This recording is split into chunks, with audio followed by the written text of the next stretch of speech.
সোণাৰু কাঞ্চন কৃষ্ণচূড়ালৈ সমূহ অসমবাসী ৰাইজক এই অনুষ্ঠানটিলৈ আমি আমন্ত্ৰণ জনাইছোঁ। আপোনালোক আহিব আমাৰ অনুষ্ঠানটি প্ৰথমতে সাফল্যমণ্ডিত কৰিবৰ কাৰণে। অহা 2, 3, 4 জানুৱাৰীত আমি অনুষ্ঠিত কৰিছোঁ, ইতিমধ্যে কৰিছে। আৰু আচলতে এইবাৰ আমি বলিউডৰ শিল্পী আছে নীৰজ সিদ্ধৰ, তেখেতৰ লগত 7জন শিল্পী আহিব। আৰু তাৰ উপৰিও আমাৰতো স্থানীয় শিল্পীটো থাকিবই।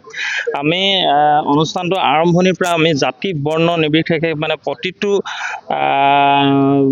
অসমত বসবাস কৰা ধৰ্মাৱলম্বী মানুহৰ আমি অনুষ্ঠান ইয়াত ৰাখিছোঁ। ধৰক যেনে জিকিৰ জাৰিৰ পৰা আমি মানে অনুষ্ঠান আৰম্ভ হ'ব, শংকৰদেৱৰ হেৰিয়ৰ মানে বৰগীতলৈকে মানে গোটেই এটা বাৰেবৰণীয়া অনুষ্ঠান আমি চিন্তা কৰিছোঁ এইবছৰ, যিটো আমি বিগত বৰ্ষকেইটাত আমি কৰিবলৈ সক্ষম হোৱা নাছিলোঁ। আৰু যিমান দূৰ সম্ভৱ অনুষ্ঠানটোত যদি আপোনালোকে সকলোৱে আহি যদি সহায় সহযোগিতা আগবঢ়ায় আৰু এই অনুষ্ঠানটোৰ জৰিয়তে আচলতে আমি সমগ্ৰ বিশ্বলৈ এটা সেউজ বাৰ্তা আমি পঠিয়াবলৈ প্ৰত্যেক বছৰে চিন্তা কৰি আছোঁ। এইবছৰ আমি তাতকৈ অকণমান মানে চৰকাৰৰ ইতিমধ্যে কৈছে, চৰকাৰৰ অকণমান সহানুভূতি পাইছোঁ।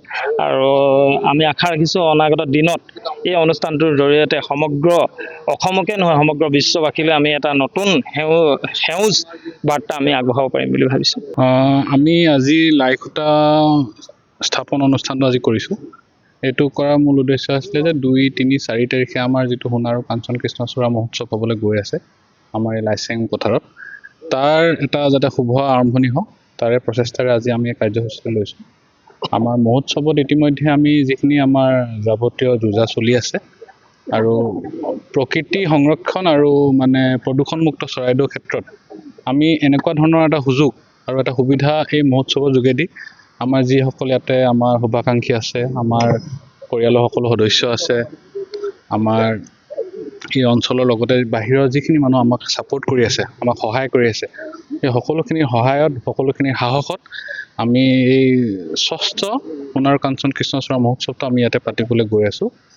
ইয়াতে আমাৰ গ্ৰন্থমেলা থাকিব, খাদ্য মেলা থাকিব, বস্ত্ৰ মেলা থাকিব আৰু যিটো ধৰণত মানে আমাৰ ইয়াতে সকলো মানুহে যাতে এমপ্লয়মেণ্টটো পায়, তেখেতলোকে যাতে এটা পৰিৱেশ পায়, এটা মানে যাতে মানুহৰ যিখিনি উঠি অহা ল'ৰা ছোৱালী আছে তেওঁলোকেও যাতে এটা ভাল এটা যে প্ৰকৃতি সংৰক্ষণৰ ক্ষেত্ৰত আমাৰ চৰাইদেউৰ এটা সংগঠন বা আমাৰ যিটো আমাৰ প্ৰকৃতি সংগঠন বুলি ক'ব লাগিব, যিটো আমি প্ৰচেষ্টা চলাইছোঁ সেইখিনিৰ বিষয়ে যাতে সৰু ল'ৰা ছোৱালীখিনি অৱগত হওক, সেইখিনিয়ে আমাৰ মানে মূল উদ্দেশ্য হয়। এটা চৰাইদেউ প্ৰশাসনে বিশেষভাৱে জড়িত আছে নেকি, যিহেতু আপুনি এজন প্ৰশাসনিক বিষয়া আৰু এইবাৰ আপুনি এই অনুষ্ঠানটোৰ লগত জড়িত হৈছে, প্ৰশাসনৰ কেনেকুৱা?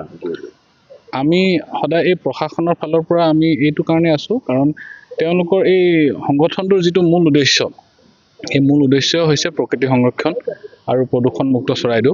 আৰু তাৰ লগে লগে তেওঁলোকে প্ৰায় 10 বছৰ ধৰি এই যুৱ দলটোৱে 10 বছৰ ধৰি সোণাৰু কাঞ্চন কৃষ্ণচূড়া ইমান ধুনীয়াকৈ বৃক্ষৰোপণ কৰি আছে, তাৰ ক্ষেত্ৰত আমি আমাৰ ফালৰ পৰা যিখিনি আমাৰ ফালৰ পৰা মানে সহায় সহযোগিতা লগাব লাগে হয়তো সেইখিনি আমি দিব পাৰিছোঁ নে নাই আমি গম পোৱা নাই, কিন্তু এই বছৰৰ পৰা প্ৰশাসনৰ ফালৰ পৰা তেওঁলোকক যিটো ধৰণত তেওঁলোকৰ সহায় সহযোগিতা বিচাৰিছে আমি দিবলৈ চেষ্টা কৰিছোঁ।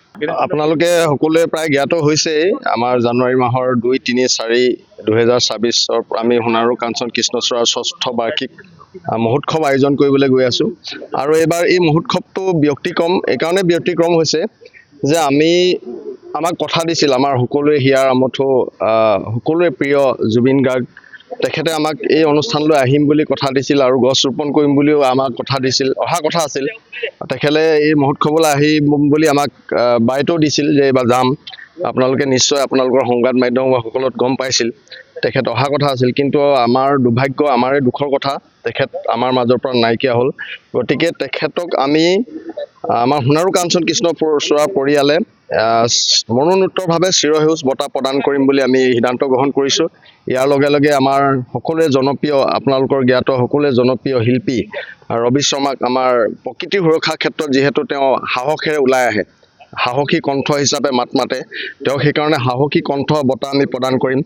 আৰু আমাৰ এই অঞ্চলতেই চিকিৎসাৰ ক্ষেত্ৰত যথেষ্টখিনি অৰিহণা যোগোৱা আৰু বহুতো শিক্ষাৰ্থীক তেওঁ নিজৰ টকাৰে পঢ়া শুনা কৰাই থকা ডক্টৰ অমিত বৰুৱাক আমি মানৱ দৰৱী চিকিৎসক হিচাপে আমি বঁটা প্ৰদান কৰিম। আৰু ইয়াৰ লগে লগে আমাৰ জুবিন গাৰ্গক সকলোৱে সুঁৱৰিবলৈ তেখেতৰ অতিকৈ প্ৰিয় গীত মায়াবিনী গীতটো আমি আশা কৰিছোঁ প্ৰায় 1 লাখ জনসাধাৰণৰ উপস্থিতিত আমি আৰু 150জন শিল্পীৰ উপস্থিতিত আমি মায়াবিনী গানটো প্ৰদৰ্শন কৰিম ইয়াত। আৰু তাৰ লগে লগে আমাৰ বম্বে ভিকিন্স তেখেতো প্ৰকৃতিক ভাল পায় আৰু সেই প্ৰকৃতিক ভাল পোৱাৰ স্বাৰ্থত তেওঁ আমাৰ বম্বেৰ পৰা ইয়ালৈ আহিব। তেখেতৰ গোটেই প্ৰায় 12জন শিল্পীয়ে ইয়াত সংগীত পৰিৱেশন কৰিবহি। গতিকে সকলো ৰাইজকে সহায় সহযোগিতা বিচাৰিছোঁ অনাগত দিনত গোটেই যাতে চৰাইদেউ জিলাখনক আমি সকলোৱে একগোট হৈ সোণাৰু কাঞ্চন কৃষ্ণচূড়াৰ এক ৰঙীন আভাস দিব পাৰিম বুলি আমি আশা ৰাখিছোঁ। ধন্যবাদ।